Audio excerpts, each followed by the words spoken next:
స్వయంగా ఢిల్లీకి వెళ్ళి కేంద్ర మంత్రులను కలవడం కావచ్చు, మంత్రులకు టెలిఫోన్ ద్వారా విజ్ఞప్తి చేయడం కావచ్చు, అధికారులతో సమీక్ష చేయడం కావచ్చు, అనేక సందర్భాల్లో వ్యవసాయ శాఖ మంత్రిగా వారు స్వయంగా మా పార్లమెంటు సభ్యులు 12 మంది పార్లమెంటు సభ్యులు 8 మంది లోక్సభ రాజ్యసభ సభ్యులు కలిసి అక్కడ పార్లమెంటు వేదికగా నిరసనలు చెప్తా ఉన్నారు, డిమాండ్ చేస్తా ఉన్నారు. ముఖ్యమంత్రి గారు కూడా స్వయంగా కలిసినారు. మేము కూడా అనుప్రియ పటేల్ గారిని కలిసి విజ్ఞాపన చేయడం జరిగింది. ఈరోజు ఒకటే అడుగుతా ఉన్నాం, ఎరువుల సరఫరాకు సంబంధించి ఎవరో అడిగే వరకు, రైతులు ఉద్యమించే వరకు ఎందుకు కేంద్రంలో ఉన్నటువంటి వాళ్ళు నిర్లక్ష్యానికి చేస్తా ఉన్నారు?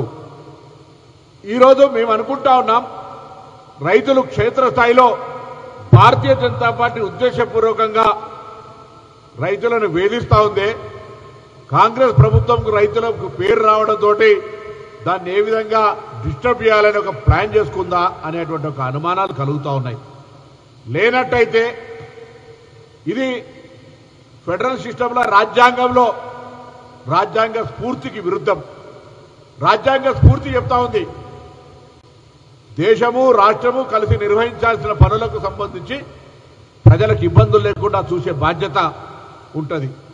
కానీ ఇక్కడ పూర్తిగా ఈ ఫెడరల్ సిస్టంలో, ఈ ప్రజాస్వామిక వ్యవస్థలో రాజ్యాంగమైనటువంటి విధుల నిర్వహణ యొక్క కేటాయింపుల్లో ఎరువులు 100% కేంద్ర ప్రభుత్వం బాధ్యత.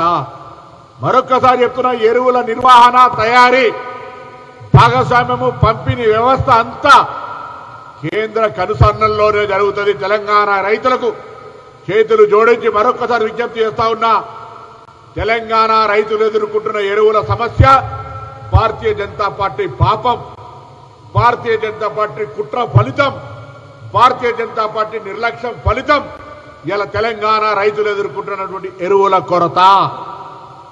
కాదంటే అసలు రామచంద్రరావు గారికి అయితే ఆ సోయి కూడా లేదు, రైతుల పట్ల అవగాహన కూడా లేదు, ఏం మాట్లాడుతారో తెలియదు, పూర్తిగా కనీసం ఆలోచన కూడా లేదు. భారతీయ జనతా పార్టీ తెలంగాణ రాష్ట్ర శాఖ అధ్యక్షుడిగా రైతులు ఎదుర్కొంటున్న ఎరువుల కొరత మీద ఒక్కనాడన నీ పార్టీని డిమాండ్ చేసే బాధ్యత నీకు లేదా? రైతులు తెలంగాణ బిడ్డలైతే మాత్రం రాజకీయాలకు వాళ్ళకి ఎవరు సంబంధమా? భారతీయ జనతా పార్టీ కేంద్రంలో రూలింగ్ లో ఉన్న పార్టీ అధ్యక్షుడిగా తెలంగాణ రైతులను ఎరువుల పరంగా ఆదుకోవడానికి నువ్వు చేపట్టిన పాత్ర, తీసుకున్న నిర్ణయం ఒక రాష్ట్రం లేక బయట పెట్టమని అడుగుతా ఉన్నాం. ఇది తెలంగాణ రైతులు గమనించాల్సిన అవసరం ఉంది. భారతీయ జనతా పార్టీ యొక్క ఆలోచన విధానం తెలంగాణ రైతులకు కష్టం ఏ విధంగా కలుగజేస్తుందో యావత్ తెలంగాణ రైతులు ఆలోచన చేయాలని సందర్భంగా విజ్ఞప్తి చేస్తా ఉన్నాం.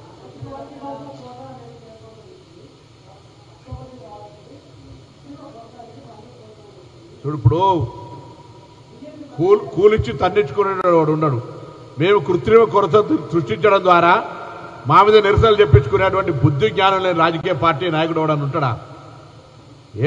ఏం ప్రశ్న? వానికి జ్ఞానం ఉండాలి కదా అడిగేటోడికి. ఏ రాజకీయ నాయకుడికన్నా మేము ఎరువుల సరఫరాకు సంబంధించి వస్తున్నటువంటి సప్లైకి అనుగుణంగా సరఫరా చేస్తూ ఉన్నాం. క్షేత్రస్థాయిలో కొంత బీఆర్ఎస్ పార్టీ రైతుల్లో ప్యానిక్ క్రియేట్ చేయడం వల్ల అందుబాటులో ఉన్న రైతులు కొంత క్వాంటిటీ అడ్వాన్స్గా కొనడం కావచ్చు. మానవ సహజ ఉదాహరణ, పెట్రోల్ దొరకదంటే మనం 200 రూపాయలు పోసుకునేది 500 రూపాయలు పోసుకుంటాం. అటువంటి వాతావరణం కొద్దిగా రాష్ట్రంలో కలిగింది. దానికి అనుగుణంగా సఫిషియెంట్ ఎరువులు ఉన్నాయి, ఇబ్బంది లేదు అనేటువంటి ఒక పాత్ర, బాధ్యత భారతీయ జనతా పార్టీది అని అడుగుతున్నా. ఎంతసేపు నెపం మీద ఒకరి మీద నెట్టి నా సఫిషియెంట్ ఎరువులు ఉంటే నేను కృత్రిమ కొరత సృష్టించే ఎవడైనా రాష్ట్ర ప్రభుత్వంలో ఉన్నటువంటి అధికారంలో ఉన్నాడు అటువంటి పని చేస్తాడా? నేను భారతీయ జనతా పార్టీ నాయకుని అడుగుతాను, రామచంద్ర ఒక్క లేఖ రాసిండా? ఒక్కసారి ఎరువుల కొరత గురించి కేంద్రాన్ని డిమాండ్ చేసిండా? వాళ్ళ కేంద్ర మంత్రిని కలిసిండా? భారతీయ జనతా పార్టీ తెలంగాణలో లేదా? ఉంటే 8 మంది ఎంపీల పక్షాన ఎన్నడైనా కనీసం ఎరువుల గురించి అడుగుతూ ఉంటా కాంగ్రెస్ పార్టీ. అరే ఇలా రైతుల విషయంలో పార్టీలకు ఎందుకు ముచ్చట? కేంద్రంలో నువ్వు కదా ఎరువుల యొక్క పూర్తి బాధ్యత, తయారీ, నిర్వహణ, పంపిణీ వ్యవస్థ నీ దగ్గర ఉంది కదా కంట్రోలు. రమ్మని రామచంద్రరావుకు నేను చెప్పిగా, అందుకే రామచంద్రరావు ఆ వ్యవసాయం గురించి తెలియదు, ఆ రైతుల గురించి తెలియదు. ఆయనకు ఎంతసేపు రిజర్వేషన్లు వ్యతిరేకించాలని ఒక మైండ్ సెట్లో ఫిక్స్ చేసారు ఆయనని ఇక్కడ. అంతా తప్ప ఇంకొక ఆలోచన ఆయన ఎరువుల గురించి తెలియదు. ఎరువులు ఏమేమి కాంపోనెంట్ చూడు చెప్పాను ఒకసారి.